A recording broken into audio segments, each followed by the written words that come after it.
სანამ უშუალოდ HTML, CSS ენების შესწავლას დავიწყებთ, აუცილებელია გავიაზროთ, თუ როგორი პრინციპით მუშაობს ვები. მოცემულ ვიდეოში მარტივი მაგალითებით შევეცდები ავხსნა მისი მუშაობის პრინციპები. ასევე აღვნიშნავ, რომ მოცემული მაგალითების განხილვისას არ შევეხებით თითოეული ტექნოლოგიის სიღრმისეულ დეტალებს, რადგან ეს თემები საკმაოდ ვრცელია. როდესაც ბრაუზერის ფანჯარაში ჩაწერ ვებგვერდის მისამართს და Enter-ს დააჭერ, ვებგვერდი თითქოს მყისიერად იტვირთება, მაგრამ სინამდვილეში ფარდის უკან უამრავი საინტერესო პროცესი მიმდინარეობს. დღეს სწორედ ამ პროცესებს გავეცნობთ და გავიგებთ თუ როგორ მუშაობს ვები. ვები არის კომპიუტერების გლობალური ქსელი, რომლებიც ერთმანეთთან ურთიერთობენ და ინფორმაციას ცვლიან. ალბათ თითქმის ყველა თქვენგანმა იცის, რას ნიშნავს 3W. ის იშიფრება როგორც მსოფლიო აბლაბუდა, World Wide Web.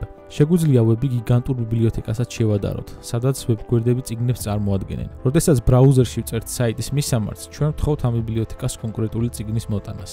ვები დაფუძნებულია კლიენტ-სერვერის მოდელზე. კლიენტი არის თქვენი მოწყობილობა, კომპიუტერი, პლანშეტი ან ტელეფონი, რომელშიც ჩაწერილია ბრაუზერი, რომლის დახმარებითაც შეგიძლიათ გავხსნათ ნებისმიერი ვებგვერდი. სერვერი არის კომპიუტერი, რომელზეც ატვირთულია ვებგვერდი, მაგალითად google.com და ამ საიტთან დაკავშირებული რესურსები, ისეთები, როგორებიცაა HTML, CSS ფაილები, ფოტოები და ასე შემდეგ. როდესაც ბრაუზერში ჩაწერთ მისამართს, კლიენტი სერვერს უგზავნის მოთხოვნას. სერვერი ამზადებს პასუხს და ინტერნეტის საშუალებით აბრუნებს მას. ყველა ვებგვერდს აქვს უნიკალური მისამართი, რომელსაც URL ეწოდება, Uniform Resource Locator. URL-ი არის ვებმისამართი, რომელიც გვაძლევს რესურსზე წვდომას, მაგალითად google.com ან youtube.com. ბრაუზერები, როგორიცაა Chrome, Firefox და Safari, ჩვენი მთავარი ხელსაწყოებია ვებთან წვდომისთვის. ბრაუზერი იღებს სერვერისგან გამოგზავნილ ინფორმაციას და აჩვენებს მას როგორც ვიზუალურ ვებგვერდს. HTTP არის პროტოკოლი, ანუ წესების ერთობლიობა, რომელიც განსაზღვრავს, როგორ ფორმატდება და გადაიცემა შეტყობინებები კლიენტსა, მაგალითად თქვენს ბრაუზერს და სერვერს,